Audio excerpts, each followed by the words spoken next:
those scariest moments are hands down the greatest opportunity for growth. The hardest part is figuring out what you want to master. Focus on your product. Can you tell somebody that they suck? You got to just go for this is exactly what I want to do for a living. You can't even tell somebody that their breath is life.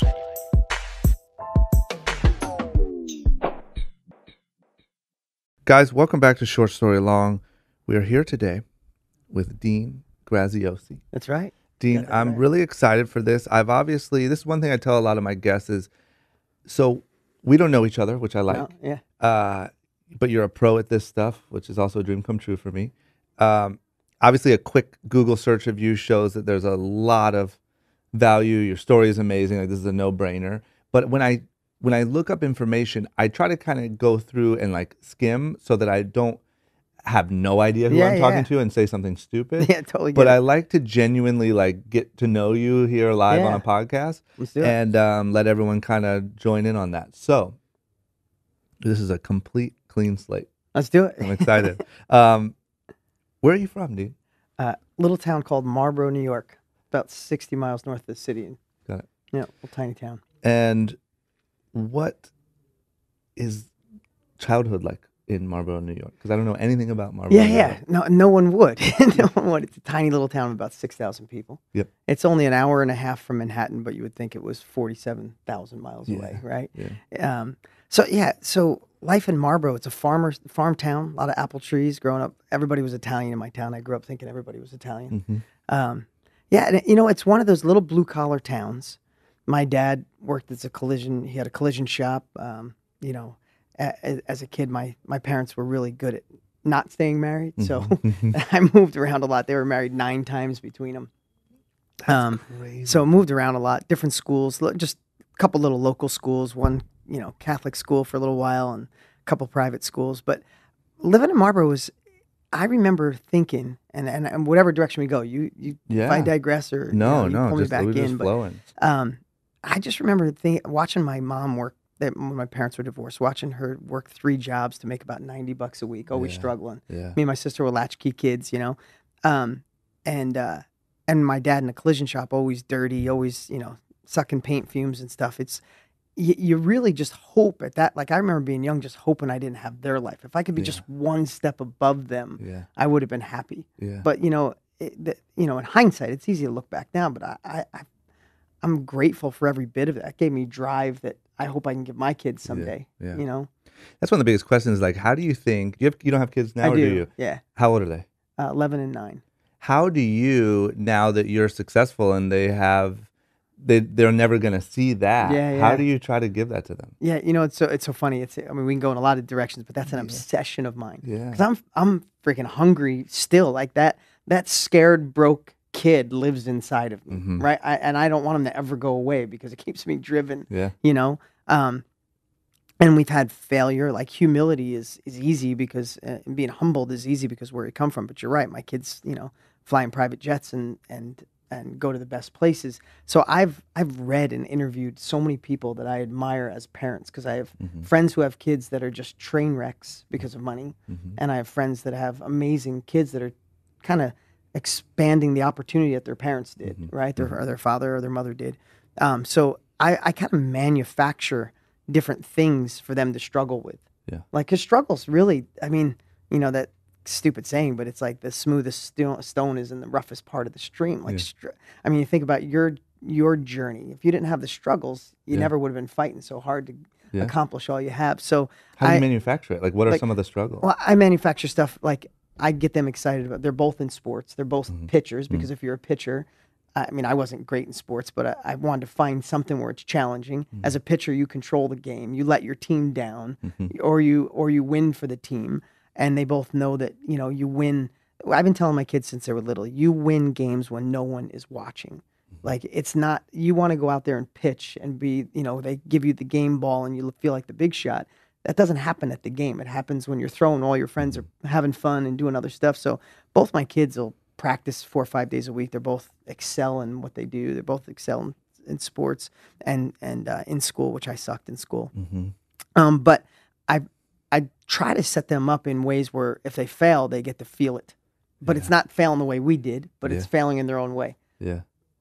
Yeah, I'm so fascinated by that. Even, I don't have kids, but because I come from very like small town outside of Akron, Ohio, Yeah. and I just really give a lot of the credit of any of my drive or ambition to that, Yeah, right? And I've me met too. so many, and now same as you, like I've met really happy kids that have really wealthy parents, but I've also just met some screwed up people. Yeah, You know me what I too. mean? Who Biggest just- fear. I mean, especially when you have kids. Like, I have a buddy of mine has 7 kids, and which seems insane to me. But he said, I think on your deathbed, the only thing you're going to say to yourself, if you have kids, Yeah, is, did I do everything I can to set them up for like a good life? yeah, yeah. And I think about that all the time. Yeah. Right, giving them too much is going to take away their drive. And the last thing I want is polite kids with no hustle. Yeah. Like I want somebody to say, oh, your kids are really great, but they're lazy bastards. Yeah, You know. yeah.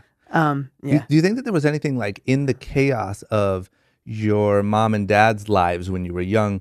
Was there anything? So I guess kind of what I'm trying to get at, I'm making this question up as I go, but like in the chaos of all of that, where maybe on the surface level or from the outside looking in, they didn't set you up to have a great life. Yeah. Was there anything that they actually were doing kind of behind the scenes, maybe not with a lot of money, that gave you a lot of the mental skills you have now and stuff like that? Or was it more just the environment? I think it was the environment. My dad was a worker. He wasn't afraid to work, so I was never afraid to work. Yeah. Like I remember being 6 years old and going to his collision shop and working all day. Yeah. So I was always a worker and around work, and he had pride around working hard. Yeah. So I think that was a big accomplishment. But I saw so much pain like that they went through. Like we got evicted from.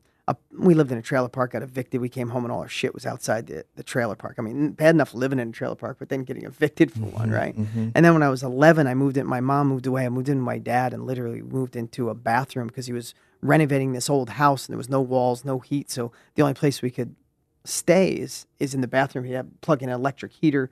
At night, we'd literally drag in a bed, plug in the heat. Like that shit, you think about that. I think I just got hungry from that. I just didn't want. And I remember the drive was when I, at a really young age, was to take care of my mother. Just to like, and here's the thing: if especially people listening right now, like a lot of times, and I'm gonna back up a question somebody asked me just about 2 weeks ago on a podcast. It was the last question of the day, and they said my last question is, if you could run into the 18-year-old version of you, what would you say? Yeah. And I had never asked that. I've never heard that question before, and it was kind of like off the cuff. But since I've said it, I know it to be true. Is that I would have said, "Don't believe your thoughts." Yeah. And it takes a long time to realize your thoughts lie to you all the time, Yeah. right? Because if I look back, and maybe you do in your evolution, but when you hit the first level, like sometimes I remember thinking if I could make $1,000 a week, I'd be happy. And then my company got to, I made a couple $100,000. Then my company got to $1 million a year. Then we broke $50 million a year. We broke $100 million a year. And a couple of years ago, we broke $200 million in a year in sales. Yeah. But I remember at every level thinking, wow, when are they going to figure out I'm not that fucking smart? Yeah. Right? I come from this small town. I didn't go to college. I barely got out of high school. It's like, and I remember times and years of frustration and it was angst of my thoughts getting in my way. Like I knew there was the next level, but I questioned it. Like, and so I just say to anybody listening, if you're thinking, well, I wasn't born in the right place, the right time, you've heard this all before, but maybe it sinks in today. It's like not the right time, not the right money, not the right education, not the right family. It really, none of that matters. And with all the success you've had, you've got to meet some great people. So have I. I got to meet people who were my heroes at one point. And it's all the same shit. Like there's no magic money machine. There's no, I mean, digress, but I spent a week with Richard Branson on his island. And only because this isn't because he called me and said, let's be friends. I raised $1 million for his charity. That'll do it. And I got to spend a week with him on his island, right? But we sailed around the island. I have to tell you, like almost, I've been blessed to have a lot of great success, but I'm sitting with a billionaire and I love Richard Branson. I love the way he thinks. I love his philosophy. And I was waiting for like the billionaire secret. Like him and I did this little sail on this little tiny sailboat, and I was waiting for like something maybe I was missing, and it really isn't. It's all the little things, and it's all the things that you've experienced, the trial and error, and keep going forward. And anyway, I didn't mean to digress on that, but it's kind of like too a little bit similar to the winning the game off the field thing, right? It's all the like little wins outside of where you think the secret is. Yeah. Like you think you're going to hear like, well, when you're at work, just do this. Yeah, and before exactly. you know it, you'll be a billionaire. You know? And you hear a lot of people is they think They think they need to invent the thing that no one else has, the new Facebook, the new something, the new widget. Or they need money, or they got to find a partner. Yeah. And I think so many people wait too long to make a move, to go after the thing, waiting for those three things. When, I would bet to say someone didn't come along with money and just hand it to you and say, hey, this is how we get here. Yeah, no. My question is, so you said that like you've had those, everyone's fascinated. I don't know whether this is new or whether articles just started coming out or what, but the whole imposter syndrome thing. Right? Yeah. And a lot of people write me now and say, I'm dealing with imposter syndrome. And it seems like everyone, maybe the hot article came out and now everyone self-diagnosed themselves. But that feeling is something that I think everyone who's had any success can really relate to, But when you're feeling that way, even as a young person, like what do you actually do to like snap yourself out of it? Or, you know what I mean? Like if you're doing 20 million in sales, let's say, and you have this feeling of like, man, can I get to 50 or are they going to find me out? How do you shut that off? Yeah, no, that's a really great question. And I look back, I think I used to ask myself that question. And let's just talk about the other side. Like that sounded, even when I said that evolution, it sounded like, wow, money was just coming in, and did I have the right thoughts to go the next level? But you remember remember all the times. How many times? I don't know about in your evolution, but was there ever times you thought, I fucked this up, I'm losing everything? Absolutely. Right? Yeah, so, like a couple times a day, it feels like. but that feeling, you wake up at 2:00 with like a panic, like someone shook you and gave you way too much coffee at 2:00 in the morning. Absolutely. Like that panic, that sheer panic. And that evolution, I think if I was going to give advice again to my 20-year-old self, I'd say that we're designed to focus on what's wrong. Maybe in caveman we were designed to look what could be wrong out in the field so we don't get eaten or we don't starve to death, right? Because all I know is my brain, and I work on this every day. I'm in personal growth every day. I got a book out right now. We get hundreds of thousands of copies on personal growth and success. And so I'm around it every day. I do a podcast or a live every day. And still, my brain wants to go towards what's wrong and what could screw up and how I'm not going to make it. So the only thing I'd say is what helps me with that imposter syndrome or thinking I'm not good enough is when I look backwards. And instead of looking at the things you failed at, I try and I'll consciously focus on times when I thought I was going to lose it all. Thought when my stress would never end, that I'd always be broke, that I wasn't good enough, that my friends who said I was a dreamer were probably right. When my parents sat me down and said, stop, Dean, this is too much. You didn't go to college. I mean, I had all those. So I would look at those past experiences and then I would fast forward in my mind and go, wow, I learned a lot and I came out and they were all wrong. Yeah. Like I remember literally having a little mantra going, they're fucking wrong for lack of, like they're wrong and I was right. So when I do that, I kind of rob confidence from the past and go, trust yourself. We got this. And then you can push forward. But you got to, listen, everybody listening has had wins in your life. There's actually things that I would guarantee that you've accomplished already that if you told your 15, 18, 20-year-old self you were going to accomplish, you'd be like, no way, we're going to do that. Right? But you did it and you didn't pat yourself on the back. You forgot you did it. And you're just on to the next thing that's not right in your life. Yep. I agree. I just am fascinated by and like I always say, and sorry to the listener for being repetitive, but like a lot of the reason why I started this was also because I think people who grow up in your sort of circumstances often think like, well, maybe I can work really hard and maybe I can do a little bit better than my parents, but I can't be that. I can't generate 200 million in sales a year. I can't, you know what I'm saying? It's like you almost like limit yourself to your immediate surroundings. And that's why my goal is to like tell these stories and really connect with people. Hopefully someone connects with you on this podcast and says, man, I'm not that different than him. And if he can do it, I can do it. You know what I mean? But a lot of times it takes that moment of seeing something and saying, oh, wait a minute, I can have that life if I work my ass off. But that's what I think is so cool about it. When I read the kind of overview of your story and it was talking about sleeping in a bathroom and all this stuff, it's like to be able to evolve your mind to operate on this level is really impressive. Yeah, no, thank you. No, and same. And here's something I think Bill Gates, Tony Robbins says it a lot, but I think Bill Gates is the first one who said, we all overestimate what we can do in a year and underestimate what we can do in 5. And maybe Bill Gates got it from somebody else too. But I love that because especially the older I get, I realize where a lot of my angst came is the hustle, the drive, the pushing forward and not sharing, like not patting myself on the back for the wins. And when 6 months went by and it didn't seem any different, I would be frustrated. Yeah. And when I look back now, it's like the 5-year chunks are really what matter in life. I mean, it doesn't matter what age you are, you're listening right now. Think about how fast the last 5 years went. You have pictures now, they come up on Instagram or come up on Facebook and they'll say that was 4 or 5 years ago. Like, oh my God, that was yesterday. Yeah. Right? And if you look at life in more of 5-year chunks and you're making progress every day, you're outdoing 98% of the world if you're moving forward. And a lot of it is really just acknowledging that you're moving in the right direction. By listening to this podcast, you're doing more than what most people do. This is self-education. You're learning from people who've been through the trenches and came out on the other side. You know, I found a picture. I found a picture on this 3 or 4 days ago. It was a picture of me standing in front of this old beat up barn. And I don't want to talk. I don't want to talk like poor me and tragedy stories. I'm hoping I can just give someone, if just one person listening today gets a little lift and know it doesn't matter where you came from. I was looking at this barn. When I was in high school, I worked with my dad in his collision shop, and I decided not to go to college. Didn't have the money. I wasn't smart enough. And I was going to be partners with my dad in his collision shop. He actually named it Paul and Dean Auto Body. Oh, wow. My dad didn't make more than $30,000 a year, but it was still his own business. Yeah. So I learned how to fix dents, paint cars, change engines. I did everything that came to cars. Yeah. So that's why, cars were my life when I was a kid. That's all I worked on. So I'm about 3 years out of high school. I'm in Paul and Dean collision shop. I'm making progress, making a little money.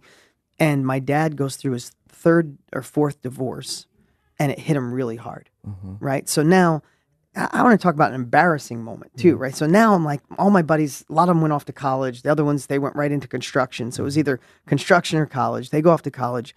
And at least I got this collision shop with my name on it. I mean, I'm not making much money, but my dad goes through divorce. It hits him really hard. He stops working and he checks himself into like a place to get his head straight. And then they wouldn't let him out because then he got pissed and they really wouldn't let him out. Yeah. So he's like, I'm not paying the bills on the house, on the house. I'm not paying the bills on the collision shop. Just let him go. He says, I'm done. Let him go. So I moved everything out of his house. I'm telling this story for a reason. I'll get to the point. I move everything out of his house and I rent it for him. And then I take the compressor, because that's what everything in the shop runs off of, air compressor, the paint guns, a wood stove, and a couple other things, all the tools, and I move it in this little, like, run-down, beat-up garage. I wish I brought the picture. I mean, it was dilapidated. It was terrible. But I moved in there, and I started working on one car at a time. I was asking friends and family, and I have to tell you, I was, like, embarrassed, so embarrassed. Like, I didn't go to college. I thought I was going to have this collision shop, and I remember just thinking, like, what did I do? Like, I don't have money. I'm stuck forever. And I saw at that moment, like, especially reflecting now, I remember at that moment thinking, this is where people get stuck. They try something, it fails, it hurts so bad. How many people do we know had a relationship, someone cheated, someone was bad, and all of a sudden they're screwed on relationships their whole life. They don't trust a man, don't trust a woman. Or they were partners with somebody, and the partnership in business was so bad, and the partner screwed them over. They're done with business. And I think that those moments, we can take those moments as research and development and learn from them and throw the rest away, or we could be crippled by them. They could be the anchor that we drag or the wind behind our sail. So I looked at this picture and I remember working, it's like all these little moments, right? I remember working that collision shop and thinking I'm screwed, life's over. But then it just hit me. I'm like, no, this is part of it. It's like success tax. Like those who make it pay the freaking tax. Like whether it's God, the universe, whatever you believe in, the shit in our way is actually our next level of life lives on the other side of the obstacle, lives on the other side of the shit. If you think of your biggest wins, I guarantee they were 6 months or a year away from your most stressful moments. So anyway, long story short, I worked on one car at a time, then 2 cars, and I started buying wrecked cars, fixing them up and selling them. And then I bought my father's collision shop that he lost. About a year, 18 months to the day, I bought the collision shop that he lost. I built that collision shop up and then sold it and, went into real estate, and the rest is history. A lot of failures between there too. But I look back in that moment, it's like, that could have been a quitting moment for me, hands down. And I'd bet to say that silly story about being in the garage, like some of you listening have that garage moment going on right now. And what if you look at it as a blessing? It's like, man, the success is looking at me. Like if there's a success God, they're looking at you going, I think you got a shot, but you're not going to get it without, like my kids. We talk about my kids. Like I got to they got to pay success tax. Like they can't just, if not, they won't appreciate it. They won't be hungry for it. And when shit goes sideways, they won't know how to get through it. That's so good. What, did you have any like passions growing up, or were you too busy just trying to hustle. work and I love make the it hustle. happen. Like, Yeah. yeah. So I you were probably drawn partied to- a little bit too much, but you Yeah. know. but no like sports or anything No. like No. that. And then, so you go through high school. You did bad in high school? Like Yeah. how bad? Just enough to pass. Yeah. Then by 12th grade, I was out by 11 in the morning. I Yeah. had like ceramic, gym, English, and math, and I got to go home. Yeah. Did your parents care about your grades really? No. Or no? No. And then why no college? Because I didn't want to wait. But a couple of reasons. I didn't think I was smart enough. Yeah. You know, and that's another thing. I think we're all judged by outdated scorecards. Like I had dyslexia. I still can't read well. I didn't read a book until I was 30 years old. Yeah. But then I started listening to books. I didn't realize that I'm an audible Mhm. learner. Like I listened to a book a week every single week of my life, but I still couldn't read a whole book. Yeah. Just doesn't sink in, right? But so I struggled in school. So I just thought more of struggling would be terrible. Yeah. More of just starting the hustle would be great. So, and plus my parents didn't have any money, and I didn't think I was gonna, go into debt for college. So I just decided to skip it. I ask this question a lot, and I'm just curious Yeah. because of your particular path. But what's your opinion on college? Obviously that's a question that I get asked a lot. I didn't go, and I didn't go because I just didn't. I mean, literally, like I was obsessed with skateboarding growing up. Yeah. And so I think, to be honest, like I never saw myself as a doctor, a lawyer, or anything that you definitely need college for. I thought like, I just need to get to LA and then I'll figure it out. And then I'll figure it out. No, I read that about you. I just like LA's skateboard capital. I'm like, let me just get there and then I'll That's a figure good the rest start. out. Yeah.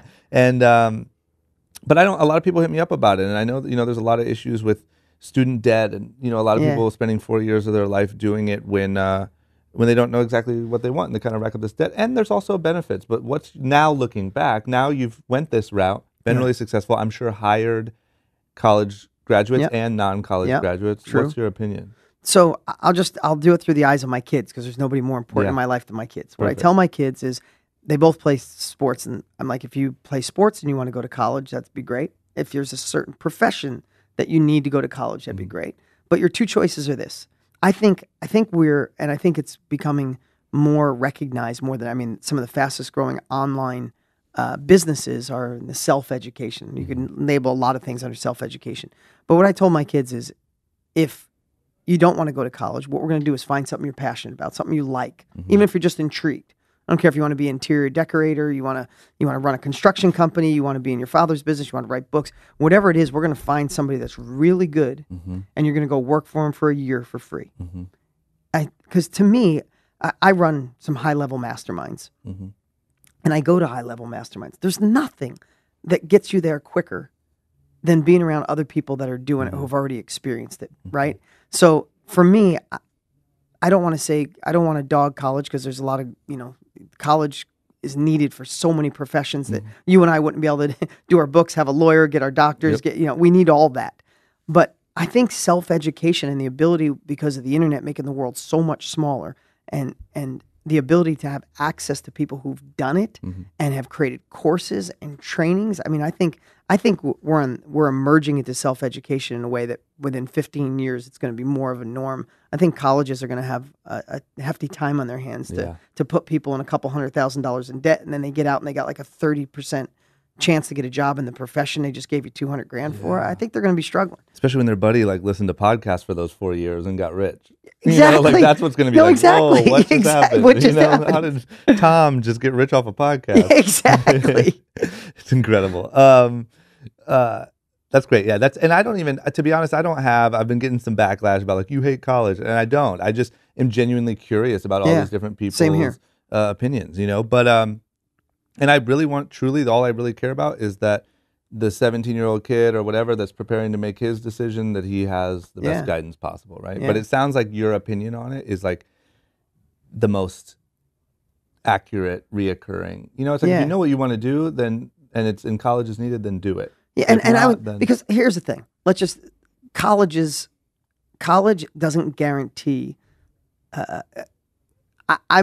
have a huge demographic of baby boomers, right? So we do live events sometimes. There's 5,000 people in the audience that are 40 to 60 years old, and I'll literally sit and say to people, so who in this room, and this should resonate with anybody 25 or under, or whatever age you are. I'd say, who in this room had a dream, a passion, a desire, something you thought could like fulfill you, something that you're just excited about when you were younger, you thought you could do. Almost everybody raised their hand. Everybody had that moment. Yeah. Sad part is that moment's gone in a lot of people. Yep. But then I'll say, who in here had that dream, you wanted to do it, but then people said, don't be a dreamer, be realistic, get the college degree, get the job, play it safe, or then they get married, or then they have kids, or then they get the mortgage, right? And I'll say, who in here took a job 20, 30 years ago, and it was temporary. It was just to get you by until you were going to do your thing, and you're still in that job. Yep.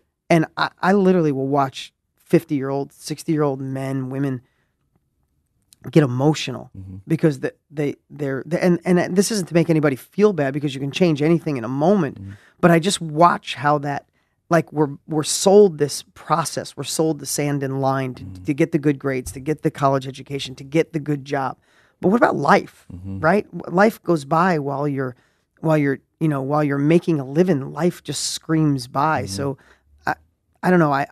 I think things are changing faster than they ever are because of podcasts, because of the internet. And I think people are realizing, like, don't feel you have to take the road everybody else does. But also, my whole point was, college doesn't necessarily fulfill you or make you the money you want. But no college degree and sitting around hoping to get a shit-ass job doesn't work either. If you decided not to go to college, you got to still be a hustler and model those playing the game at the highest level possible. I mean, don't listen to if your aunt knows how to play tennis because she watches tennis all the time. If you want to play tennis, don't learn from her. You want a tennis pro, right? And the internet and social media has made the world so small that you really have access to so many badasses and how they're doing it. So if college isn't your thing, then just make sure you learn from people that are playing it and go after it. Yeah, agreed. Okay, so when you said that you went back, built up the body shop, went all the way to selling it. Yeah, that's crazy. Was that like how old were you when that happened? Oh no, I wasn't young. I was probably, so I built the collision shop up, and then I went after rental car companies. So I got Enterprise Rent a Car and Hertz Rental Car. So I got their accounts, which made the shop from like a little crap ass body shop in a small town to actually producing revenue because we had consistency. Well, simultaneously, I was buying houses and building my real estate portfolio up. So it was all at the same time? All at the same time. So that was all through my 20s. So collision shop, auto sales, about 30 apartments, and then I started fixing houses, and then I started buying raw land, chopping it up, and building new houses. And then... so crazy. I mean, well, what's crazy to me is, like, how do you go from that sort of environment growing up to even saying that you didn't feel smart enough to go to college, but smart enough to pull all that off? Like, what gave you the confidence? Yeah, sometimes it's being naive. Like, being young is freaking awesome because the world didn't tell you no. I mean, I don't know if you remember, like you said, just being honest. You said you moved here to be in LA and you'd make it work from there. Yeah, with $2,500, I thought I was rich. Yeah, exactly. So think about at this age, after like being in business, you've had a lot of success, but think of your buddies maybe that stayed back there, because I have a lot of friends still in the same town. At this age, they would never take that chance. Like somebody would say, "Are you a fool? You're going to just go to California with $2,500 and you're going to build this amazing company."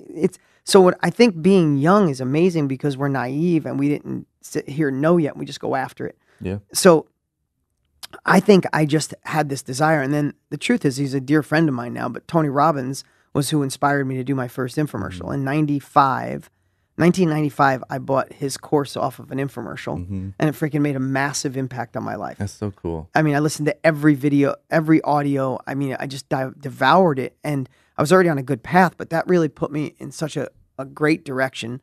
And I remember journaling and writing down, someday I want to meet him and thank him. And again, literally, we're talking today. But Tony made a massive impact on my life. And then after seeing it, I learned that through an infomercial. I was naive enough to say, I'm going to do my own infomercial. I'm going to teach people how. My first infomercial, will make people laugh. I filmed it in 1998. And it went live in 1999. And it was called Motor Millions. And I taught people how I made money flipping cars. Because when I had no money, I used to run ads for people. Like if you ever traded in a car and you get a ridiculously low price. So I used to run ads looking for those people. Like if you just went to trade your car and you got a stupid low price, call me, I'll get you a better deal. So I'd make a list of all these people that had cars, and then I'd run ads to sell them. And I'd make a little rip in the middle because I didn't have money to buy them. So I wrote a course around it. And that was Motor Millions. It was my first infomercial. I was on TV in 1999, and I had a 20-year run on TV. That's crazy. Yeah. So like, would you literally say that it's like you just kind of like put one foot in front of the other Yeah, and just worked it out as it went? Yeah, it's like it's the with the Art of Kaizen. It's like the one little bite. How do you eat an elephant? One bite at a time. Yeah. How do you run a 1,000-mile race? One step at a time. Yeah. But you don't know it when you're in it. Like you just gotta. I mean, one of the most important things. I'm gonna digress here for a second. Is when I and then I'll go back. When I was gonna do that, when I decided to do an infomercial, my sister, who I love dearly, she lives down in Virginia, she found out. Because by then I was doing pretty well with houses and real estate and cars, and I took everything I had to produce this infomercial. I mean, I even hit credit cards for 50 grand because I ran out of cash to do it. My sister drove up and said, Dean, oh my God, you didn't go to college. You didn't have money. Your father lost the collision shop. You bought it back. You did over $1 million in sales. You know, you got your houses going on. She's like, you made it. Stop being a dreamer. Enough's enough. My sister literally, she's like, enough's enough. You just took everything you have and put it into an infomercial. What do you know about that business? Yeah. And I remember, you know, I questioned myself for a couple of days, but you just can't stop hunger. Yeah. You can't stop evolution, you know? Yeah. And you know, I got on TV and failed miserably for the first year. I was funding the training business with flipping houses. Yeah. Every time I needed 10 grand, I'd go flip a house, take the money, put it in the account. It would get gobbled up like, shit, that's gone already. And I just keep doing it again, you know? How long did that go on for? A couple of years. And then I moved to Phoenix, and I was going back to New York to run my property and car business. And then I got to Phoenix where I was running my education business and marketing business to sell my products. Yeah. So I'd just go back and forth until the marketing business and information business kicked off. What kept you going, like just sinking money into this thing? Like, was it just inner belief? Or was there someone around you that believed in you? Or yeah. You know, I think we have a lot of different drives, and I think we can just use the ones we need. Like for me, I was the broke kid. I was really small growing up. My parents were divorced a lot. Like I wasn't supposed to make it. So I had an inner like, fuck you, I'm going to make it. So I that's not where I'm at now. There's new drives. Now I want to make a massive impact on the world. I want to leave a legacy for my kids. Like, so I still have a drive. Like you don't have to have the same drive forever. I think what started me was watching my mom struggle and never be home and working hard and being her hands when she cleaned houses and cut hair during the day, cleaned houses at night. She was always tired. Like that was my drive at first. And then once I got a little momentum, I'm like, well, I'm not going to go backwards. And then I liked having a little bit of control. Like, well, I can do what I want when I want to do it. I don't have to dress a certain way. I don't have to talk a certain way. I could live where I like. And then once I had control, I'm like, well, that's my driver. I don't want to go backwards and I don't want to work for somebody. I don't want to have to be anybody than the person I want to be. So I think along the journey, we can find what can be our push. Yeah.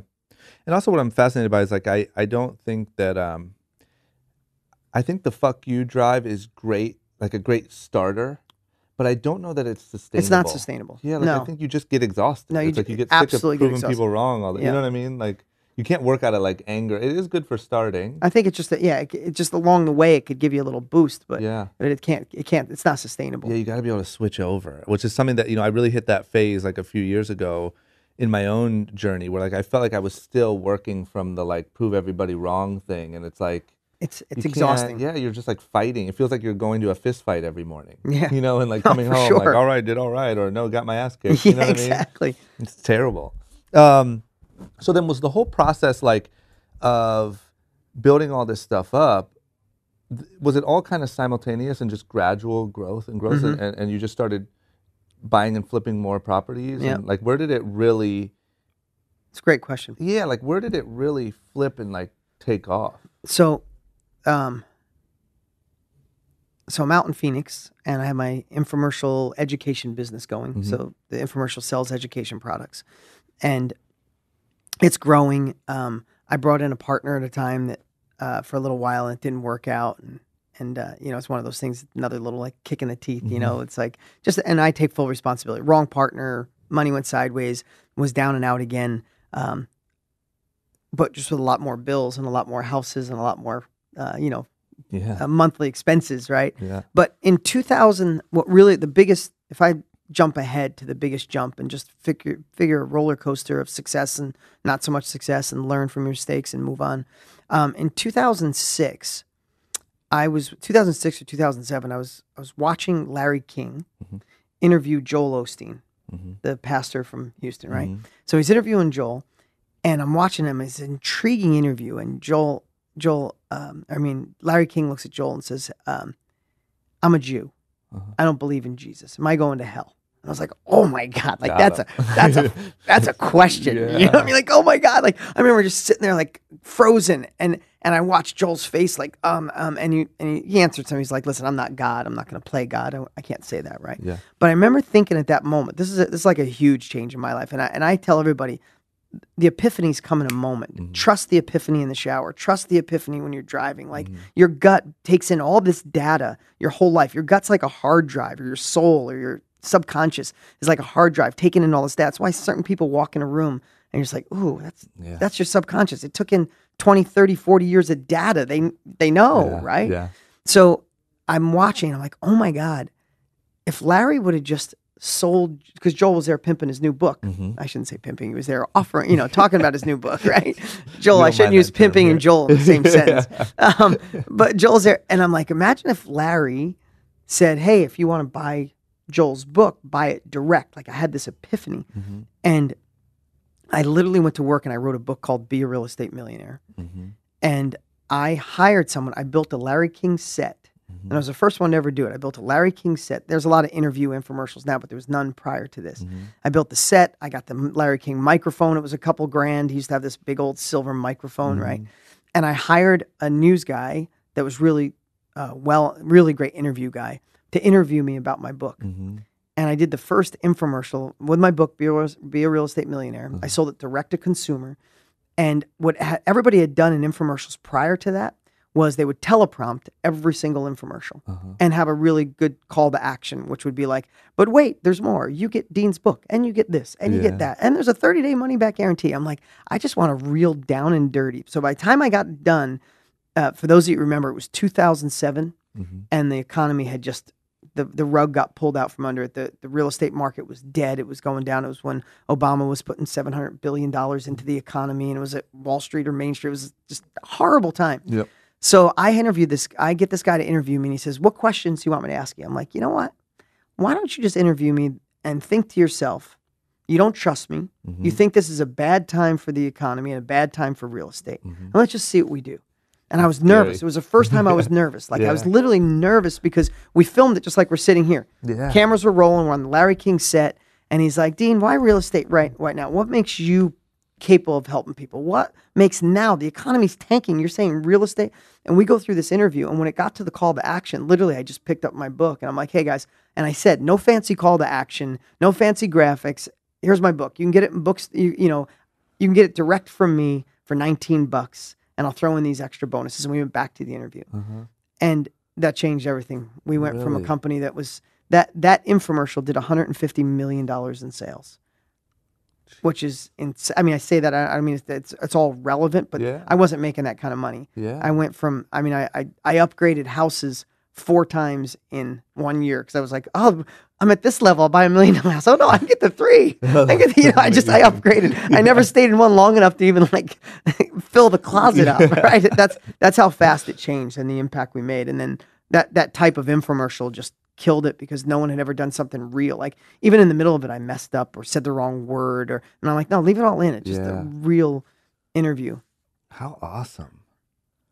Was that the moment you were able to change your parents' lives, or did you? I did way before that. Yeah, I retired them when I was probably 29, 30. And was that like a moment? Yeah, was that like a huge moment. That's so cool. It's probably one of the moments I did. What'd you do? Get them houses, and like how'd that go down? Yeah, just put them on payroll. That's so cool. Bought them both cars and put them on payroll.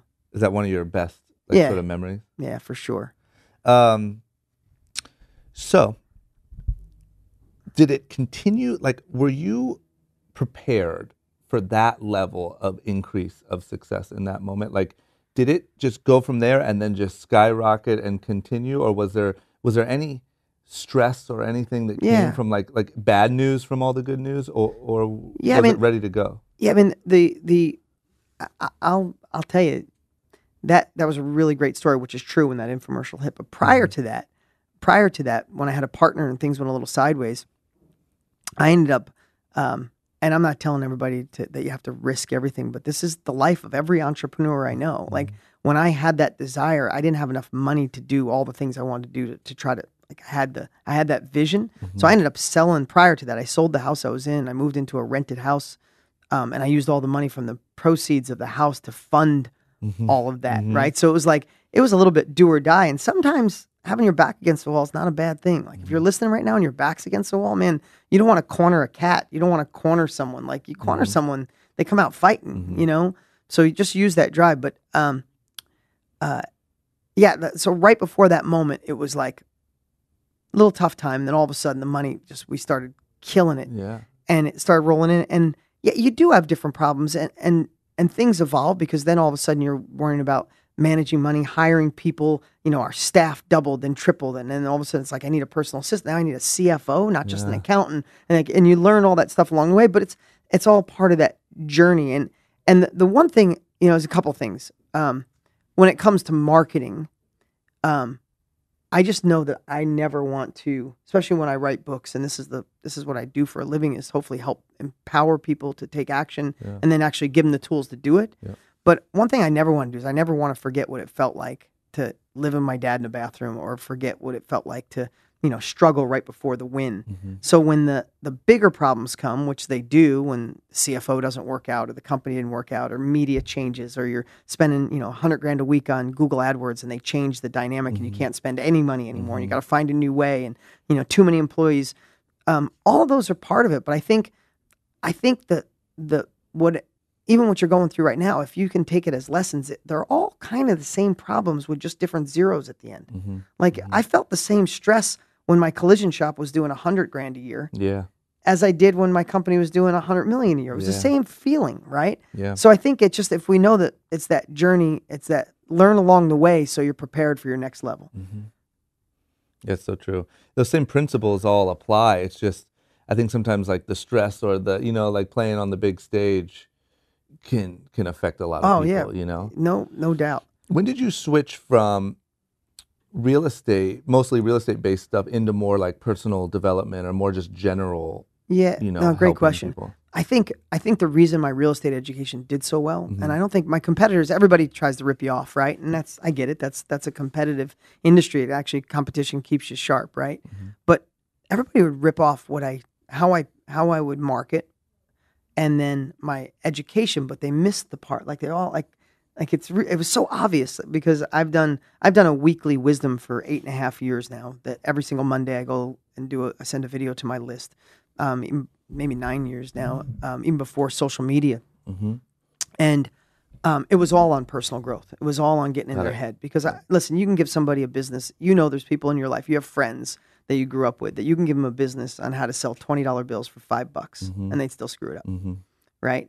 And so it didn't matter how good my real estate education was. It's what made me the man I am in real estate. But I knew if I didn't get in their head and help them overcome obstacles and give them vision and focus and overcome the naysayers in their life, they wouldn't get to my education, and then they'd say my shit sucked. Right. So I was really, at first it was strategic, like, man, if I work on their head, they'll use my stuff, then I'll be the best educator in real estate on the planet. So I've always kind of been seeding it in, but in the last 3 years, I've really gone deep on success. Yep. And doing events and stuff like that. Doing success events, writing success books. I know it's a pretty like direct question for such a big topic, but if you could say, after all the events you've done, all the people you've talked to, and all the people you've affected, what's the number one thing that holds people back from the life that they want? Yeah, really great question. I think there's a couple, and if you don't mind, I'll share a couple. Yeah. One is, and try to prove me wrong. Like everybody listening, do this week. If you ask 10 people what you don't want out of life, like average person, say, man, what's not going well? What don't you want out of life? They'll ramble it off. It's like at the tip of their tongue, I guess is the best way to say it. Like, I don't like my job. I don't like my wife busts my balls, or my husband's too demanding, or the drive to work. Like, they'll tell you all the things, and stop them abruptly in the middle of it and say, okay, I know what you don't want. Got it. What do you want? What do you want out of life? Like, most people, literally, I've done this and I've done this for years on stage. 9 out of 10 will go, wow, really good question. Or let me think about that. So if you think, so many of us are wired to figure out what we don't want and what we don't have, and we just get more of it. And I'm going to tell this silly little analogy, but one of my partners, I own a company called growth.com with a couple buddies of mine, and it's high performance training. And my one buddy who's got 7 kids, it's my partner, Ethan. He's a Mormon dude. And all the Mormon guys or Mormon families are like the best parents on the planet. I rob all my parenting stuff from Mormons. So if you're a Mormon, great job. Keep up the good parenting so I can keep robbing it from you. But he goes with his church group with the 16 to 18-year-old boys in the church. So like 5 dads, 20 kids, and they go to Colorado whitewater rafting. And it rained like crazy the week before. So I guess rapids go from a 1 to 4 or 1 to 5, and they were the worst. They were like 5 out of 5. So all the dads are a nervous wreck and all scared. And they're like, we're just going to cancel this. We got responsibility of all these kids. And he said, the guide comes out. He said, older guy comes out and says, boys, get in the raft. We're fine. Get in the rafts. We're fine. He goes, listen, I've been a guide for 30 years. He goes, and he held up his finger, like your pointer finger. He held it up. He goes, you see this finger? He said, this is the positive point. When we get in that water, and when I point in a direction, don't look anyplace else and paddle your guts out in the direction I point. And I promise you we'll be fine. I've been doing this for 30 years. Your kids are good. Dads, don't worry. He said, because here's what I know. In the beginning, I used to point at the down tree, or I'd point at the rock and say, let's not hit the rock. And the whole raft would stare at it, and we'd run right into the rock. We'd run right into the tree. And when he told me that story, I'm like, what a powerful metaphor of life. Like 9 out of 10 people are focusing on what they don't want. They're pointing at the rock, and they're running into it over and over again. So here's what I'd say. One of the biggest, every successful person I know, whether, they know they have crystal clear clarity on where it is they want to go. Doesn't mean they're there yet, but they know where they want to go, and they're pointing in the direction of the clearing. They're not pointing at the rock. And the one thing I'd say is that's helped me is just, and everybody listening to this, you should do this or watch this, is pretend it's a year from now and it was the best year of your life. And start writing down, what would the best year, like how would your confidence be? How much money did you make? What are you doing? And just let your body feel that. And that's a really good way to get a guide on which way you should point your ship. Because I just believe, I think all of us are like, we're running around in Ferraris in today's world because we have access to so many great things, but nobody's got their GPS on, right? So I think the one thing is crystal clear clarity on where you want to go, because, and I don't mean to go off on this, but this is something I'm passionate about. This is what something I'm really passionate about is when people say they don't have time to be successful, when I can't fit it in or my life's too stressful. Listen, we all have stress, and I'm not negating your stress is worse or less or worse than better than mine. But here's what I know. When people say they need a time management software or process, I'm like, no, you just need to get clear on what you want, because you're saying yes to too much shit that doesn't bring you towards a bigger future. I mean, we say yes to so much stuff that doesn't serve us. It doesn't serve God, doesn't serve a bigger version of us. It doesn't serve more money, doesn't serve more happiness. But we get in this repetitive rhythm of saying yes to it. So here's what I know, that the reason why I think, and you know this, as you get bigger in business, if you could solve one problem that solves many, we want to work on those. If you could film one podcast and you could put it up, clips up on YouTube and clips up on Instagram and clips up on Facebook, and plus it's your podcast. If you can multitask one thing, that's how we get exponential growth. And people say, how do you do all you do, Chris? Like, how do you get it all done? It's because we multiply. If you can solve one problem that could solve a lot, that's the ones you work on. For me, if you knew for a fact, if I ran into you next week and we had 4 flights of an elevator, I'm like, hey man, where are you going in your life? And you're like, oh, I know exactly, Dean. I'm going to register my URL. I'm starting my new company. I'm doing this. I'm doing that. If that's what you focused on, think of how much shit you would say no to because you don't, it just distracts you. So if you get crystal clear on your vision, you'll start saying no to the crap that doesn't serve you. Time will open up, and then that extra time goes back into the thing that actually can drive you towards your bigger future. You know? And I'm guessing you've seen that time and time again with all of with the Richard Bransons of the world and all these people, right? I mean, have you ever seen someone that doesn't live up to that? No. Never once. Again, I think we think the Richard Bransons and the Super Six. I got to spend time with oh my God, I just went John Paul DiGiorio, right? What a great dude. I don't know if you ever met him I met him once watched. briefly, half an hour. I spent a couple hours with him and just talking about his story. It's no different than our stories. Yeah. He's got more zeros at the end, but I mean, from struggling door-to-door encyclopedia salesman to at 21, his wife hands him their kid and says, I didn't pay the rent, we're getting evicted, and I'm leaving, and left. Yeah. You know, I'm like, all those types of things, but he literally just went through the same process that we all go through. There was no magic win. It was just these little steps, right? Yeah. But he knew when he was going door-to-door encyclopedias, he said he knew for a fact that he'd be in a different place in 2 years, and he focused on it every day. When he was homeless with his kid living in a car, he focused on where he's going. Yeah. If he would have focused on, holy shit, my life sucks, my wife left me, I got no money, I don't know how to raise my kid, I'm living in a car, I'm pathetic, I'm a loser, he'd still be in that space, you know? Yeah. It's fascinating. What this is another thing that I'm real big on, is I think that what turns a lot of people off is they hear stories like this from people, and I'm just really trying to figure out how to like get the message across in the best way. And I think that a lot of people hear these stories and they think like, well, he's just different than me. Dean's just got the gift, you know. Totally get that. And I guess my question is, because I know that you don't think that way, and I know that this is a constant thing that you have to upkeep, and it's literally like exercising a muscle. It is. My question is, what do you do? What's your daily upkeep look like just for mental gratitude, you know, that great sort of question. thing? And it is. It's so funny. You get to a certain point. I've been telling everybody that, especially in it seems like the last 6 months, it's like even practicing success, it's like going to the gym. You can't read one book or go to one event or listen to 3 podcasts. And all of a sudden, you start thinking in that way. So I think one of the most important things we can do is protect our confidence. I don't know about you, but I've never made a good decision when my confidence was down. Not for my company, not for relationships, not for being a pet. Nothing has ever gone good without confidence. So what are some of the things that can keep your confidence up? And for me is a really solid morning routine. I mean, I think my morning routine is one of the most important things for me to have a productive day or not. And I screw it up sometimes, but I try not to. And here's what I know with us being in constant contact, we wake up, we roll over, we grab our phones, and our phone is going to determine if we're in a good mood or in a bad mood sometimes. You get a shitty email that the deal didn't go through, it didn't work out, or, you know, anything could spin you up or get you thinking. So I'll share my morning routine. Yeah, please. So this is my morning routine. I got this from Ariana Huffington, who started Huffington Post. She's an amazing lady, and she starts Huffington Post in her 60s. Sells it for $315 million in her 60s still. Like, that's amazing. Yeah, for all the people who said they're too old to start the thing. Yeah, exactly. Start the thing, and they told her that model would never work. You're going to get free contributors. It'll never work. They told her it never worked 100 times. But anyway, she said, she taught me this one part, as if you, especially if you grew up with a phone attached to you, I get it. I've had a phone for, 30, 40 years, 30 years. But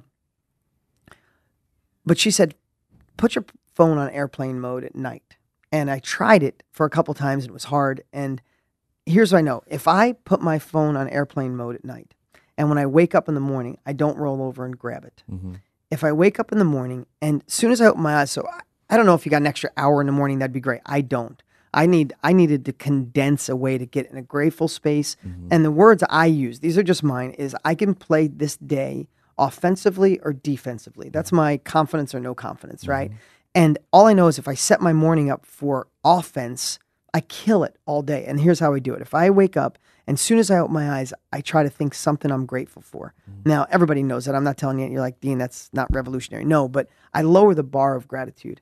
I think some people get stuck like, what can I be grateful for? Like 150,000 people die every single day. You can Google it. Like if you woke up and said, fuck, I woke up this morning. That's enough. Like I can remember waking up and be like, holy crap, these sheets feel really good today. And that's enough because it just puts your mind in a different place. So what I do in moments is I find something that I'm just grateful for in that moment, even if like day before was crappy. And then I think of a win that I had the day before. Like what's one thing, because we never pat ourselves on the back ever. I know I can accomplish so much and I'll just look for what's the next thing I got to accomplish. So in that moment, and this is all in less than minutes, is I'll think about what did I do yesterday that was a win? And I'll think about it and be like, that was pretty cool. We got that done yesterday. And then I'll think about what's a win I can get that day. So what's something I can knock out today that would be cool? Yeah, I'm going to get that deal done. Or I'm going to do this. Or I'm going to talk to this. Or I'm going to make that phone call that I've been putting off. And I'll think about that. And then I'll think about just the people in my life and like, just think of a couple people that I'm grateful for. And just because I know I'm just trying to hack my brain into a grateful place because it's not easy. We'd say, if you're grateful, you're in a great space, but it's not easy to be grateful. So that's my little hack is don't look at my phone, practice a little gratitude, a couple wins of what I did yesterday, day before. I might think sometimes what's the next 6 months going to look like? That's all in minutes. And then for me, that's like I fed my mind. Can I ask you real quick? I just want to butt in early. No, please.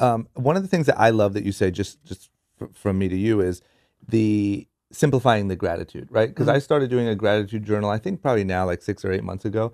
And it's awesome. It's been great. I do it every morning, 5 things, whatever, super basic. But I noticed myself trying to be too grand. Yeah. And then the next step was, I have nothing to be grateful for. Yeah. Because I'm like, I'm so grateful that this perfect thing happened next to that and this. And like now you're having to list 5 and you're like, oh my God, my life sucks because I don't even have 5. And Tony Robbins has 27 of them. Every day. Yeah, every minute. Every minute. And so but when I learned to simplify, it made it so much easier. And then that was one of the things that I read that you said. I'm like, oh, that is right. Like just paying attention to just scaling it down, and it really... And it all comes out of necessity. Like the reason I scaled it down is because I was doing the same thing. I'm like, oh my God, I'm running out of things to be grateful for. And because people would always say like, try to come up with new ones every day. Obviously you can't write the same 5 things every day. And I'm like, you need 5 things and like these are monumental things. But that really was a switch for me. And so when I read that you said that, I was like, that, because nobody had put it into words. I had just kind of figured out to do that because I was running out of shit, right? Yeah. And so when you said it, it was almost like giving me permission to do that. Yeah. And the next thing is, I'm going to give you the ultimate first question. How do you put your phone on airplane mode and not stress out that somebody's dying and needs to get a hold of you? I know. That's the tough one. And the truth is, some days if I think someone's going to call, I do. I leave it on, but I put it away from the bed. And I'll just, when I get up to go to the bathroom, I'll just look to make sure no one called if I think. But half the time it's on, and I'm being honest, it used to be on almost all the time, but different situations in my life right now, a lot going on, I leave it on half the time. But I put it away from the bed. And the one thing I will say, if you can't shut it off, which airplane mode is the perfect scenario if you can do it, but if you can't shut it off, just look at your phone to see if there's nobody in there unless it's an emergency. Flip it back over and don't look at it because I just know to this day. So my thing is that I do that, and then I want to feed my body. Like that's the way I feel. So I got this crazy concoction I do, but I do a scoop of green powder. I do a shot of apple cider vinegar, some MCT, XCT, Dave Asprey's Bulletproof. I put some oil in, and a full lemon, and I all in one cocktail. One cocktail, and I down that. Yeah, like that's 10 years. Like it used to be MCT oil, now it's XCT oil, but nothing else has changed in like 10 years. Yeah, and then I go to the gym, or I move, walk, go run, go to the gym, work out, go to spin, and if I do that, that sets my whole day up for offense. And to go back though, still to this day, I know my days are so much more productive if I do that. Yeah. But I'll go, let me just check this email real quick. If I do that still to this day, I'll find myself sitting on the edge of the bed or and I'll be like an hour in on emails and I missed the gym. I didn't go do my green drink and I'm frustrated with myself and I'm off. I'm just off for the day. Yeah. So it's like, it just teaches me over and over again that if I do the right thing in the morning, it sets me up for a win. Yeah. It's nuts the impact that has. And I think for me, it was like trying, because I fight it every single day. And I think like the way I had to think about it was, look, you don't have like a manager. Like imagine if you had a life manager that every morning you woke up and they were like, do this, but you don't. Like you have to, it's on your own. Whatever your willpower is that morning, are you going to do it or not? And like, just try to pretend like you're your own life coach or you're your own, you know what I mean? And like, because it's clear, like I have an app on my phone where I make a daily routine list that repeats every day and you cross them off. And then if I get them all, I put an X on a calendar and I can see the chains of productivity and whatever. And, but it's just amazing how much I still fight it, even knowing the benefits. I will still ignore myself saying that this is the right move to not do this and do it. you know, and it's just crazy that we have that instinct. We do. To like disobey authority or whatever it is. Our own authority. Like Yeah. we know it's a benefit. It's like if we put the cigarette down, we know we'll live longer, but we're still puffing it, right? Yeah, It's the same thing. Crazy. It's the same thing. And then so is that it as far as like actual routine? Like then pretty much you can go on with your day and kind of have some, you know what to expect as long as you warm up in the morning, right? Yeah, for sure. I mean, for me, I journal every single day. I carry a journal wherever I go, and I usually write my day down, some things that I want to accomplish. Not some things. I used to write on a yellow pad every single night, every single morning. I'd check it off at night, rewrite it in the morning, because the process of writing it for me kind of anchors what's important and what's not. But here's something too, and you'll like this. I stole this from somebody at one of my events. She said I said it, and I don't think I ever did, but now I stole it from her. She stood up and she goes, "You changed my life when you said, don't make to-do lists." She said, "Make get to-do lists." To ask you. And she gave me credit. I'm like, I don't remember saying it, but I'll steal it from you back. Yeah. But it's like, I thought about that, and I left that event thinking, wow, I get to do all this stuff. I would have dreamed to do this stuff when I was a kid, when I was living in a bathroom or not knowing what I was going to do after high school or working out of that barn. I would have dreamed, like, I hate conference calls. I hate accounting meetings. Like my brain hurts when I sit with my accountant or my CFO and he's going over spreadsheets and projections. I'm like, it just hurts. I just want to do what I do, you know? Yeah. And I used to get frustrated with those. And I'm not kidding you, that get to do really changed it. Rather to do, like, I remember driving by a bunch. I mean, I live in Phoenix, Arizona. It's hot as hell. It's over 100 now. It'll go to 115 midsummer, right? Yeah.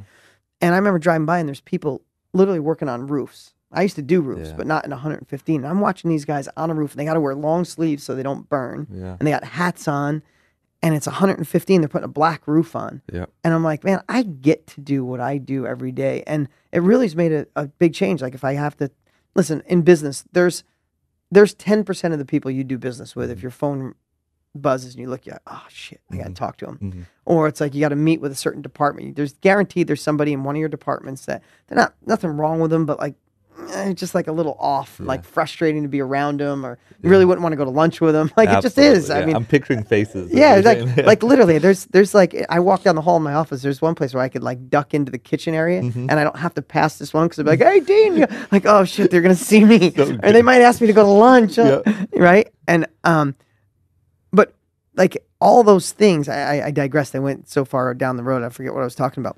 What we were talking about is you were saying all those things are things you get to do. Oh yeah, get to do. Yeah, exactly. And my question is, how do you actually, do you write it? Do you write like tomorrow I get to? Yeah, or do yeah. you just I literally rephrase do it in your head? I rephrase it, but if I write in my journal, I write my get to do list. I literally put the word in. As cheesy as it sounds, if it went through my journal, I get to do in there. And I'll tell you another routine of mine. And this, I stole this from Dan Sullivan. I've been in his mentor group. He owns a company called Strategic Coach, and he's been mentoring entrepreneurs for like 52 years. The guy's amazing. That's insane. He started at he started at 22. He's 74, and he's taught so many entrepreneurs. It's unbelievable. Yeah. And his whole philosophy is like an onion, and the onion meaning how it peels away. And in the center of the onion, or the center ring, is something he calls your unique ability. Like the reason you're here, you're good at a lot of things, but you're freaking amazing at a couple. Whether you know it and can say it right now or not, there's a few things that you do probably better than anyone in the world. And there's a lot of things you're good at and a lot of things you suck at, right? And his whole thing is, I pay him $25,000 a year just to see him a couple times a year. He said, my whole thing is like an onion. There's things on the outside that you suck at. There's things that you're okay at, things that you're good at, things that you're excellent at. And then there's your unique ability in the middle. And he said, what I want to help you do is learn how to peel away the onion so you just live in your unique ability and you pay somebody to do everything else, even the stuff you're excellent at. But it also triggered something in me that I've been obsessed over, is instead of making a to-do list, is a not to-do list. And I talk about this a lot in my book because it's really been the biggest game changer in my life. Like I've trained my brain, especially in the last 5 years, to see what I should not be doing, because we don't have any more time. Like you and I, everybody listening, we got 24 hours in a day. It's like, how do you fit it in? And for me, I'm a little obsessive when it comes to parenting, but I coach Little League, I coach softball. I'm there at every practice. I'm there at every single game. I just know there's a short window for my kids. They're going to be teenagers soon, and dad's not going to be so cool. So I still want my business to thrive because I work too damn hard to get here and let it slack. but I still want to be that dad that they said, oh, my dad provided for us, but I never see him. I don't want to be that guy. So I'm always trying to find hacks to squeeze time out of everything I possibly can, man. I mean, so I'm always obsessively looking for things I shouldn't be doing. And I just look at everything like an ROI. So just like a million years ago when I had an apartment house, my dad came up one day. This thing had a massively huge lawn. And every Saturday, it would take me all day to mow this lawn. So I had a 10-unit apartment house. I bought this big rider mower. I'd go ride, I'd weed whack. I had allergies, so my eyes would be watering. And I'd do it every Saturday because my dad was always like, hey, if you could do it yourself, don't pay someone. Yeah. And that's what made him stuck at 30 grand a year, right? Unfortunately. Yeah. So he came up one day and I finally hired someone. So my dad pulls into the driveway and he's like, oh, Mr. Big Shot. My dad would be straight to the point. Oh, Mr. Big Shot, you're hiring someone to do your lawn. Must be nice. He goes, this is the beginning of your end. He goes, you're paying too many people. And he got so pissed. He left. It was a gravel driveway. He hit the gas so hard he dented my car because the gravel kicked up on. I'm like, Jesus, Dad, really? Thanks, Dad. Yeah, Point appreciate taken. that. See ya. Point taken, right? So he leaves, and I just remember that moment. But I remember thinking, I'm on to something because like he works and tries to do everything, and he's not making any money. But I remember thinking that day, I'm like, let me think this through. Does it make sense? This kid down the street would mow and do everything for $40. Yeah. At that time, I was building houses. I had a collision shop. I had an auto sales, and I had apartments. And I'm like, if I just go fix one car, sell one car, or go look for another apartment house, can I make more than $50 today? And it's like, hell yes, I could make $1,000 today. And that's Dan Sullivan's unique ability process. It's like, how do you start looking at the shit you should not be doing? Everybody has a to-do list. I believe at this phase of my life, to-do list, everybody's got that. Yeah. You already know what you have to do. It's in your head. But when's the last time you thought about the things you shouldn't be doing? Like you literally made a list of like, today, why did I go get my dry cleaning when someone else could have done it? Or why did I go hang out with the guys? Why did I go online to look at my bank account? I spent 3 hours on Facebook looking at stupid shit, right? You start making a not to-do list. If you think you don't have time, I guarantee there's 3 to 5 hours a week right now in shit you shouldn't be doing that could be put towards your bigger future. That's so true. That's a big one because it's like everybody in the world is busy. You know what I mean? It's just you're either busy doing stuff you like and that's moving you forward, or you're busy doing stuff for other people, or you're busy. You know what I mean? And I think like that I just don't know why that clarity is sometimes so hard. You know, why does it take an expert like Dan to be able to pull, I know. You know what I mean? Yeah. Because when you really, I'm sure for you, I've never went through like a process like that, but I'm sure that when you hit it and when you nail what your unique ability is, you're like, oh, no shit. No shit. Like, oh, no shit. You know, it's like, why is it so hard for us? Yeah, I mean, you know why? Because I think the biggest lie we've ever been told, especially growing up, is to work on our weaknesses. Yeah. That's the biggest. Yeah, I mean, you're listen, right. I still can't spell good. I mean, I literally I'm blessed to have multiple New York Times best-selling books. I've sold millions of books. I literally write a paragraph to send an email. There's so many misspelled words that sometimes I'll like, if spell check could talk to me and be like, dude, you're just retarded. Yeah, just give You're up. an idiot. Give up. And I'll put in like good instead of some other word. You know what I mean? I'll find it because I can't, like 5 tries on spell check, I can't get close enough for the computer to figure it out, right? And I used to think all those things were like, they'd make me insecure. They'd rob my confidence. Like, you're not good at, you're not good at bookkeeping. You're not good at organization. I can't do the same thing over and over. I don't even drive to my office the same way every day. I don't like repetitiveness. I can't read really well. I can't spell well. All those things who cares? I got really good at a couple of things. And that's one thing I think everybody listening should know is whether you want to say it's a God-given ability, a unique ability, whatever, like you could be or already are amazing at something. And I think the biggest lie we told is work on our weaknesses. If you work on your weaknesses, I know I said that, is all it does is rob your confidence. Like, how good do you feel when you're working on something you suck at? Yeah. Right? Or something that you hate. Yeah. Right? And all of a sudden, if you get great at what you're already good at, it builds your confidence up, and you have the ability to have other people do the things you shouldn't. Yeah. Yeah, it's huge. It's huge. I just think, I think it is a lot of that, like, wiring. That's why I ask too, like, do you try to instill any of this stuff into I'm sure you do, but into your every kids?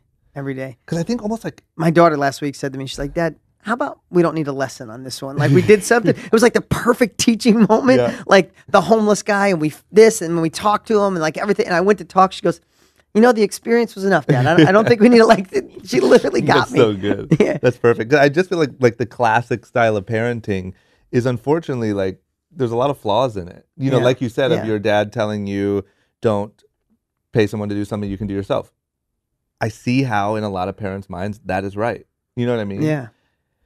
But man, there's a whole other picture. I'm not bashing by any means parents or classic parenting, but it's just interesting. Like when you talk to these people like you and people like that you love to talk to, and there's this element of like rule breaking and just a different set of rules that is not, it's obviously not high school. It's not the classic parenting. It's just this different thing that most people had to kind of figure out themselves and then say, oh, this is it, and then expand on, right? Yeah. But it's just, it's fascinating to me how much a lot of those basic lessons are wrong. Yeah, and this might sound like you got money now, so you do all this stuff, but that way of thinking has gotten so much into my head. I love my business. I love being a parent. I love, there's a few things that, and what I realize, anything outside of that, like I don't want to do, right? So I want to get better at my craft, my unique ability, or what's your core competency, or what you're good at, right? So I'll give you an example. My mom came over to my house years ago, and the garbage was filled. The outside garbages were filled. And my mom said, hey, Dean, when I had been in this house for 5 years. And my mom said, hey, when does the garbage trucks come? You're going to want to put the garbage out.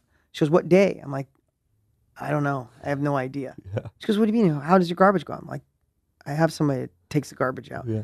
I said, it goes out. And she's like, and I remember her getting really mad at me. She's like, Dean, that's ridiculous. And someone goes grocery shopping for you, and someone cleans your house. Yeah. And so, and I remember her being upset about it. And I said, Mom, I want you, I understand that philosophy, but I just want to tell you, and I explained it to her. I didn't just go, oh, Mom, stop. I said, Mom, I'm not like spoiled. Like I don't change a light bulb in my house. There's house concierges that come in and do all that stuff, because the way I look at it, especially with Dan Sullivan, that the whole looking for an ROI, if I write one sales letter, if I film one video, if I create one new course, if I write 4 chapters in my book, I could pay for someone to take my garbage out for 3 years. Yeah. And I'm working on something that lights me up, makes me feel good about me, and it buys me back time to be a dad and do all the things I like to do, right? Yeah. So I know that's a hard philosophy, but when I shared it with my mom, she never said a word again. I said, because I don't take the garbage out is why you have a new car. Yeah. I said, because if I took the garbage out, if I mowed the lawn still, if I did all those things, I wouldn't have time to get my 10,000 hours in to craft what it is that I do. Yeah. Yeah, it's so good. Where do you go from here? Like, what do you've done so much, you've accomplished so much. I'm sure in your head, you're still very much so in the journey. Yeah. But like, now that you have kind of the freedom to direct your own life completely, like, where do you take it? What's your end goal? I've been working a lot on myself. I think, and one thing to inspire everybody, like when people say money is evil, money gets a lot of crap out of the way. When you can cut checks for problems, the problems go away, right? If you're worried about money, you're worried about your future. Like I was worried about my parents. Like when you can cut all that, the only person left when money's out of the way is you, though. And that's the scary part. That's the scary part. Yeah. No, seriously, because you get in the hustle. I've been in the hustle for so many years, and I love the hustle. I as soon as I'm launching 3 more companies by the end of the year, and I'm totally stoked. We launched a high-end mastermind company that we sold out in moments, so we're expanding that. So we got all this cool stuff coming, but everything I'm doing is around kind of the education space and collaborating and bringing wisdom together, because it compounds. You get 5 people in a room or 20 people in a room that all do the same thing, and they're all doing it at a high level. Yeah. That shared knowledge, there's nothing that gets you there quicker. Yeah. Nothing. Yeah. I've never had bigger lifts. So I'm excited about all that. I don't know. I'm digressing here too much. No, but that's the part that really, is that the core of your engine? Yeah. That's helping the core. People. Yeah. At this phase, right? So for me, I want to keep the momentum, and not like, I feel like at this age, I'm going to be 50 this year, and I think the next 15 years I can make the biggest impact on the world that I ever had. And I don't mean like I'm not Mother Teresa and I feel like I have to save everyone. Yeah. But I think my voice, and especially because the way that my books and the momentum, I think people need this now more than ever. And whether that's 100% true or not, it's what I feel. And I feel like I get to serve. Like I get to make a living by serving other people, by giving them. I mean, if 90% of what we talked about doesn't mean anything to you today, but one thing we shared changes or shifts someone, just course corrects them. Maybe they start not doing a certain thing, or they get a vision on where they want to go, or they create a not to-do list. Like all those little things are shifts. So I take all of those as like, that's what I was put on this earth to do. And so that's my drive. Yeah. What's your favorite failure of your life? And what I mean by that is like something that probably at the time felt terrible, or one of those like the world is ending moments, or whatever, and that now you look back on like most fondly as like maybe it was a shift in the right direction, or something that really taught you like the biggest lesson. Do you have anything that sticks out in that way? Yeah, there's probably it's depending on how much I want to share of this. Like in the last year, probably the biggest, and I've never shared this with anybody. Biggest year is going through a divorce, and huge, especially because I love being a dad so much. I love being with, and I've never shared this with anybody. It's the first time I'm ever sharing it. I keep that really private in my life, but I love this interview, and it's just so casual, and I can tell the depth of your sincerity. It's a really cool interview, but probably going through a divorce, especially because I love being a dad. All I thought about for the last 5 years, if this was going to happen, or 4 years, is not waking up every day with my kids. It's gut wrenching. It's scary, and so fearful. And what it did was, it brought up crap, and this is the stuff I want to share with everybody. It brought up crap that what I did, and I'm going to circle all the way around. What I was trying to say before is when you get money out of the way, you get to work on you. And that's the greatest gift in the entire world. Even if you face yourself and you look in the mirror and go, holy shit, you're not the person I thought you were. And you have insecurities, you get to work through all those. And that's besides the work journey, my personal journey is I'm loving that I get to be a better version of me. And if I'm a better version of me, I'm better for everybody around me, including my kids. Kids don't do what you say. The fastest thing you learn is kids become who you are. They don't do what you say. So the thought of divorce was the scariest thing in my life because of my kids. And I had to face things that I didn't realize that I tucked down when I used to say, my parents been married 9 times. I moved 20 times. My dad was a little crazy and all this. And it was like nothing, because what I did is I focused all that energy into accomplishment. Get the business, my dad lost the company. I'm going to buy the building. He lost it, and just go. And then I got accomplishment. Then I got more. Then I started meeting my heroes. And then my company broke 20 million, then 50 million, like go. And all of a sudden now I'm feeling like I'm splitting my kids' time, and all the fears of my childhood popped out and was scared to death. Like, you know what it felt like? It felt like a champagne bottle that someone shook up, but I kept the lid on for 48 years. And all of a sudden the lid came up and I couldn't put the top back on. And it was just another level. And what it taught me, and I don't mean to digress to go on this, like, again, this is the first time I'm ever sharing it, but I was so scared. I wanted to like go back and just be safe. And I just want to share with everybody the scariest moments of your life, no matter what you're going through right now. I have no idea what you're going through. Maybe your life is amazing and perfect, or maybe you're going through a tough time. Those scariest moments are hands down the greatest opportunity for growth if you can drive your ship into the eye of the storm. Like, I skated around this for years. I'm telling you, and finally I faced it. And I have to tell you, it took a year to get to the other side of it. And I'm not the same man. I'll never be the same human. I'll never be the same person. My empathy has gone to another level. Like, I look at it as like the earth. We get to map terrain.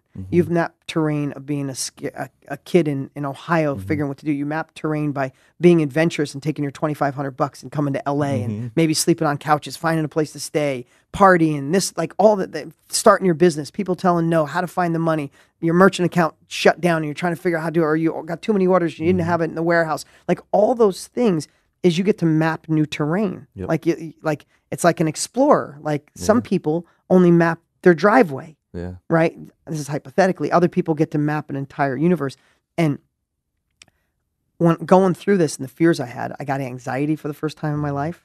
Never had anxiety ever. Yeah, in the last, Yeah. like a year ago. Yep. A year ago. It was the first time I ever had anxiety. When people said they had anxiety, I thought they meant they were anxious. Yeah. But I had like full-blown anxiety thinking about, I'm like, but now I'm on the other side. I haven't had it, but I have empathy. I mapped that territory. Yep. I'm going to do everything in my power to help people with anxiety, right? So that's one of my missions. It'll be in my next book. I'm going to map the territory of people overcoming fear, because fear, let's just boil down to the basics of everything. We had this amazing conversation today. I enjoy it, but think of your life, the opportunities you missed, the regrets you have. You didn't make a move.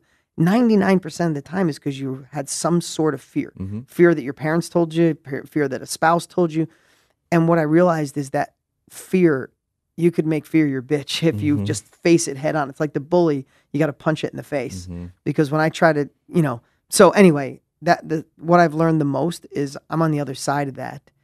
And I realize that the more you face what scares you the most, the more you grow, the more knowledge becomes wisdom, the more bulletproof you come. And then all of a sudden, like when I see someone flip someone off in traffic, or they're pissed because they ordered medium rare and it came medium, I'm like, you need a bigger set of problems, man. Yeah. Like, go out and raise your standards on your problems, because I mean, I don't know about you, but the little shit doesn't bug me at all, because I'm dealing with big, heavy stuff. And this, on a personal level, just took that to a whole new level. And I feel so grateful that I went through it now. Yeah.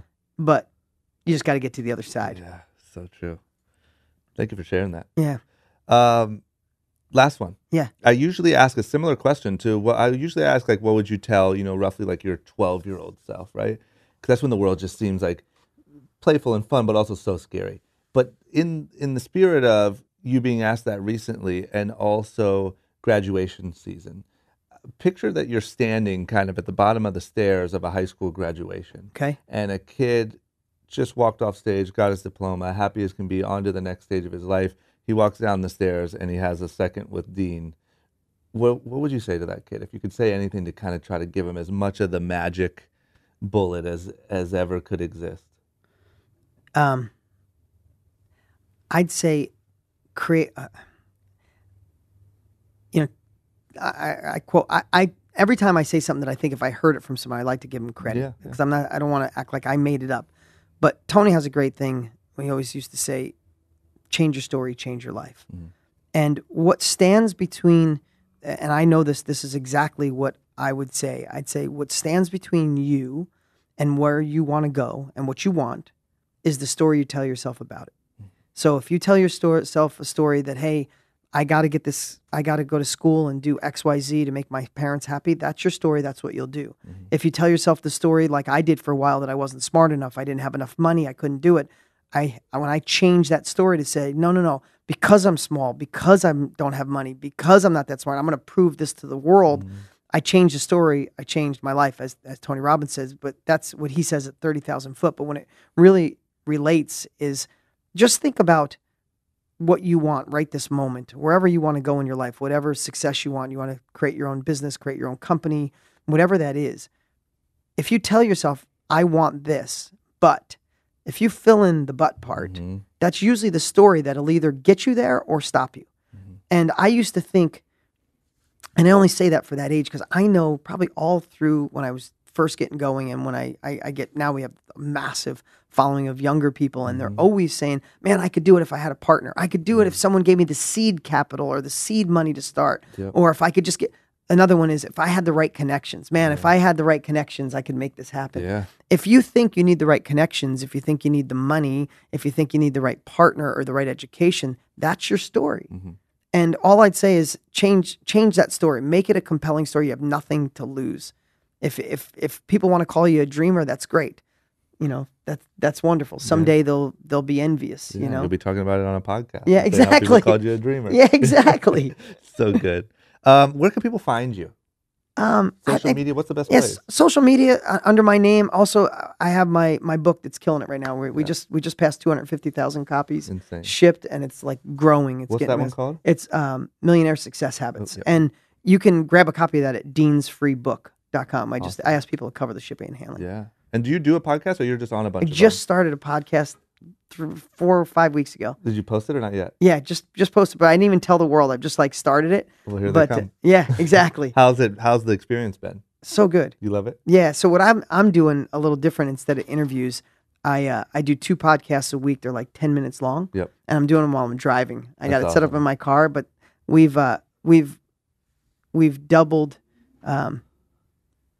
We just launched it without telling me because I want to see the momentum and make sure I can stick to the schedule. Yeah. But we've doubled in size every week. It's growing pretty damn fast. Man, congrats. This was awesome, You have man. the I gift. appreciate. You have a good. You obviously been doing it for years, but like you not only have the story and the everything authentically to go along with it, but like there's something about the way you tell it and the way you do it I that's appreciate very like it's not threatening, but you can tell it's the right direction. Yeah. Same here, man. This was really comfortable. Thank you. It was fun. We Appreciate did it. you. Thank you, Dean. I appreciate You're it. the man. It's good. Thank you, Thanks, brother. man. That It was was good. incredible. It was good. That was really Guys, if you like that and you want to see more like it, as well as vlogs, other web series, and all the random stuff that I'm doing here on YouTube, don't forget to click that subscribe button. You won't regret it, I promise.